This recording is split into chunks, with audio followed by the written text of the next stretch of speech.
satu penyakit yang harus digarisbawahi di antara kaum muslimin itu adalah bahwa mereka selalu menolak fakta. Mereka abai terhadap realitas. Ketika saya berikan fakta-fakta yang mengerikan, yang menjadi kenyataan hari ini, mereka tutup mata dan beralih pada cerita-cerita fantasi yang menyenangkan mereka. Gini Rijal, saya tadi dengar dengan jelas statement kamu bahwa tidak ada kebenaran di luar Islam, betul? Betul, nggak ada kebenaran. Gini Rijal, menurut Al-Quran, orang-orang kafir seperti saya, orang-orang Yahudi dan Nasrani, mereka itu seburuk-buruknya ciptaan, betul nggak? Iya, karena ntar dulu deh, karena ketika manusia nggak ada karena di situ, nggak ada karena di situ. Mereka itu adalah seburuk-buruknya ciptaan, betul? Betul.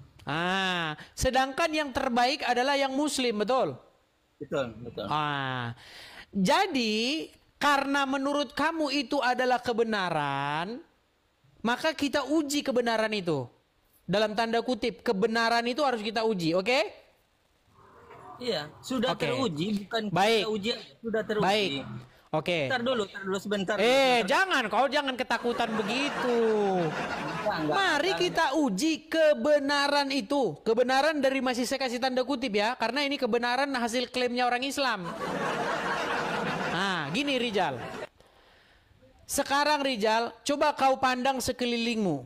Semua yang ada di sekelilingmu itu. Oke?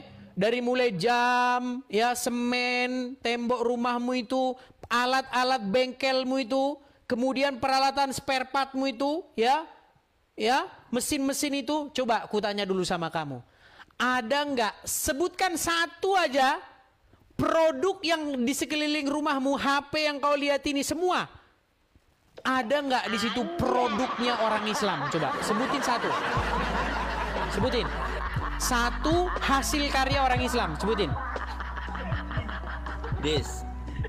Jangan disebutin satu. Ayo sebutin. Sebutin. Banyak sekali. Sebutin satu. Aksara yang digunakan oleh orang-orang kafir untuk menjadikan rumus-rumus. Aduh Rijal, dari sini saja Rijal, dengar dulu. Dari sini saja statementmu, kebenaran yang hasil klaimmu yang mengatakan bahwa mereka seburuk-buruknya ciptaan, orang Islamlah umat yang paling baik, itu saja sudah bohong. Buktinya apa? Orang Islam nggak bisa bikin HP. Bahkan ini, semua yang kau pakai dari ujung kepalamu sampai ujung kakimu, nggak ada satupun produksinya orang Islam. Semua bikinan kafir, orang yang kalian anggap seburuk-buruknya ciptaan. Bahkan kalian tanpa malu-malunya, kalian naik haji, naik pesawat, bikinan kafir. Gimana Rijal kayak gitu kau masih percaya sama Quranmu Rijal? Kok nekat sekali kau percaya sama Quranmu? Harusnya kau bertanya kepada Allah. Ya Allah, mengapa orang yang kau sebut-sebut sebagai seburuk-buruknya ciptaan, mereka bikin pesawat ya Allah, mereka bikin HP ya Allah, bahkan jualan saya ini ya Allah, mesin-mesin spare part motor ini semua bikinan mereka ya Allah, sedangkan bikinan umat Islam hanyalah kencing unta ya Allah. Gimana kayak begini Rijal? Bagaimana kau masih bisa percaya bahwasanya mereka itu adalah umat yang seburuk-buruknya ciptaan, seburuk-buruknya makhluk? Bukan ke sana perginya itu dia, bukan ke sana larinya. Ketika Allah menyebutkan mereka adalah seburuk-buruk ciptaan, ingatlah, manusia itu adalah sebaik-baiknya ciptaan manusia. Sekarang sebaik. Dengar dulu, apa yang berat ini. Gara-gara mereka, gawat ini. Kayaknya harus kita revisi nih ayat. Manusia itu dibekali oleh dua. Gimana kau Rijal? Kau jelaskan dulu itu Rijal.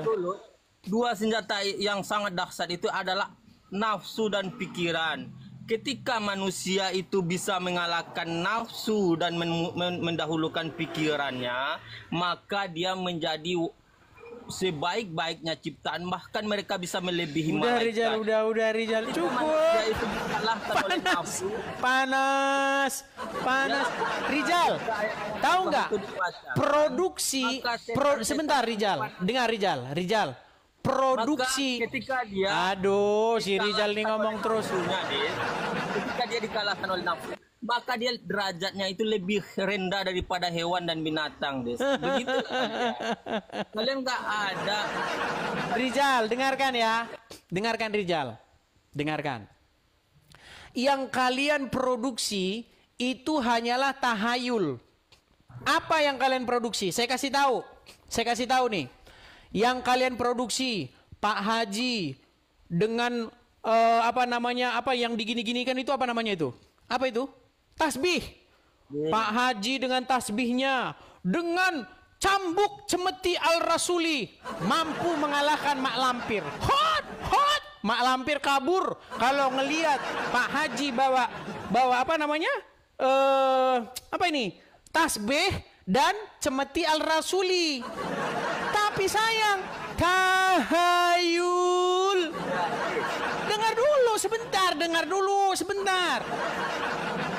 Musuh yang paling sulit dihadapi oleh Mak Lampir itu adalah Pak Haji dan Al-Quran. Itu produksi orang Islam, makanya saya bilang yang tahayul, yang hayalan. Terus film lagi di Antv, film misteri. Kan zaman dulu ada itu, zaman kita masih kecil di Antv, nonton misteri kan. Setan paling takut sama Al-Quran. Wah, panas, terbakar, panas. Tapi sayang, tahayul lagi.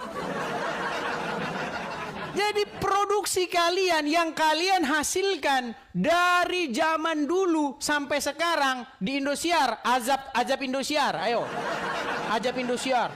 Kubur menyempit akibat tidak sholat. Yang kalian produksi hanya tahayul. Sedangkan yang diproduksi orang kafir, yang kalian katakan seburuk-buruknya makhluk, seburuk-buruknya ciptaan, pesawat, HP, apalagi semua yang kau pakai itu, spare part yang kau jual itu, mesin motor, semua lampu listrik, semua produksi orang kafir yang kalian katakan seburuk-buruknya makhluk. Sadar kau Rijal. Aduh, dengan cara apa saya menyadarkan kamu lagi? Dengan kenyataan, Des. Tapi kenyataan yang terjadi bertolak belakang dengan pemikiranmu, Des. Contoh, saya kasih contoh. Ketika Nabi kami turun di tengah-tengah orang kafir, tidak ada satu manusia pun pertama kali yang percaya dengan kerasulannya. Orang yang percaya pertama yaitu istrinya. Istrinya Muhammad percaya sama Muhammad. Wah, sembarangan kau pancing-pancing ini saya ngomong ini. Jangan kau pancing-pancing. Ini dengar. Tadi dengar dulu sebentar. Ketika Nabi kami diturunkan di tengah-tengah orang kafir Quraisy, mula-mulanya tidak ada satu orang pun yang percaya. Tapi kenyataan yang terjadi, seluruh jazirah Arab, sampai Yerusalem, sampai Eropa, Asia, sampai Afrika sekarang percaya dengan kerasulan Rasulullah Sallallahu Alaihi Wasallam. Berbeda kali dengan Yesus, kau turun sebagai Tuhan di tengah-tengah Bani Israel. Rijal, dengar dulu. Kutanggapi dulu sebentar. Kutanggapi. Yang percaya. Baik, kutanggapi ya. Israel sangat membenci dan menghina tentang ketuhanan Yesus. Baik, sudah. Siapapun yang ada menyebut nama Yesus di hadapan Bani Israel maka akan diludahi. Begitu bencinya dia. Sudah bisa saya tanggapi sekarang?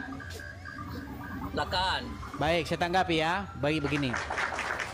Jadi Rijal, kalau kau pergi kemanapun kau pergi, ya, di situ pasti kau akan dapati murid Tuhan Yesus. Pasti, kemanapun kau pergi, setidak-tidaknya kau pasti akan menemukan di situ murid-murid Tuhan Yesus. Ya, saya sudah membuktikan. Ya, saya pergi kemana? Saya pergi ke Belanda, saya ketemu murid Tuhan Yesus. Ayo. Saya pergi ke Amerika, ketemu juga dengan murid-murid Tuhan Yesus. Jadi jangan kau bilang pengikut Tuhan Yesus sedikit. Oh, sembarangan kau Rijal. Di mana-mana ada. Nah, sekarang kau tadi membangga-banggakan Muhammad, istri-istrinya percaya. Istrinya. Tahu nggak kau Rijal? Apa kata istrinya Muhammad tentang Tuhannya Muhammad? Tahu nggak? Tahu nggak? Takut kau nih. Itu sebentar, saya balikkan dulu kamera saya. Itu tercatat. Saya balikkan dulu kamera saya sebentar. Itu tercatat di dalam Sahih Bukhari nomor 4414. Ketika turun ayat Al-Quran di dalam surat Al-Ahzab ayat ke-50 dan 51. Engkau boleh menggauli siapa-siapa yang kau kehendaki. Bahkan perempuan-perempuan mukmin yang mau menyerahkan dirinya. Sebentar. Sebentar. Jangan kau tergoncang. Rijal, sebentar. Siapa yang kau hendaki dari istri-istrimu? Sebentar Rijal, dengar dulu. Nggak ada itu kau tambah-tambahi. Dengarkan. Aku nggak pernah motong. Sebentar. Oke, coba baca. Sebentar. Gini, saya balikkan dulu kamera saya. Coba ambil Al-Quran, surat Al-Ahzab ayat 50. Ayo bacakan. Sejak kanal ini dibuat, saya sudah menyuarakan bahwa kondisi kaum muslimin sekarang itu tidak baik-baik saja. Kondisi kaum muslimin sekarang itu harus dirombak total. Karena sekarang kaum muslimin kehilangan izahnya. Bahwa sekarang kaum muslimin begitu ketergantungan pada produk-produk dan hasil kebudayaan bangsa yang lain. Bahwa sekarang kaum muslimin tidak memberikan kontribusi apapun terhadap peradaban yang ada. Bahwa sekarang kaum muslimin tertinggal dalam kemanusiaan, dalam teknologi, dalam membangun peradaban dan sebagainya. Kita harus akui itu. Untuk apa? Agar kita paham apa yang harus kita perbaiki. Tapi alih-alih mencoba memperbaiki diri, yang terjadi adalah apa? Ketika saya menyuarakan bahwa kaum muslimin sekarang itu sedang dalam situasi terpuruk, orang-orang Islam tidak mau terima. Perkataan-perkataan saya justru dikatakan sebagai perkataan orang yang sinis, orang yang jahat, orang yang ingin menghancurkan Islam dari dalam. Begitu ceritanya. Dan karena itulah maka kaum muslimin sekarang itu benar-benar tidak maju. Karena apa? Salah satu penyakit yang harus digarisbawahi di antara kaum muslimin itu adalah bahwa mereka selalu menolak fakta. Mereka abai terhadap realitas. Ketika saya berikan fakta-fakta yang mengerikan, yang menjadi kenyataan hari ini, mereka tutup mata dan beralih pada cerita-cerita fantasi yang menyenangkan mereka. Kadang-kadang kalau misalkan diceritakan bahwa peradaban kita tertinggal, mereka akan mengatakan, kata siapa? 800 tahun yang lalu kaum muslimin begini, 1000 tahun yang lalu kaum muslimin begitu. Jadi mereka itu saking terpuruknya, mereka justru mencari pembelaan dari orang-orang yang sudah mati 800 tahun yang lalu.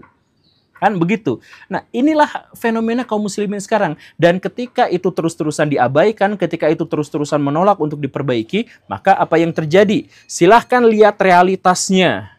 Kaum muslimin sekarang tertinggal, kemudian populasi kaum muslimin terus-terusan turun dari tahun ke tahun di Indonesia secara persentase. Baraya silahkan cek datanya.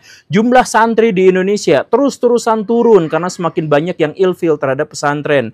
Kemudian ustadz-ustadz dan ulama semakin banyak hatersnya di Indonesia dan semakin sedikit pendukungnya. Baraya cek lihat yang Jumatan pada tidur orang-orangnya. Baraya cek perempuan-perempuan kaum muslimin di tempat-tempat terbuka, di tempat umum, mereka lebih berani untuk menampilkan pakaiannya yang lebih terbuka. Baraya cek ada rumah-rumah yang dekat masjid, banyak yang dijualin tapi nggak laku-laku karena nggak banyak orang yang mau tinggal di dekat masjid.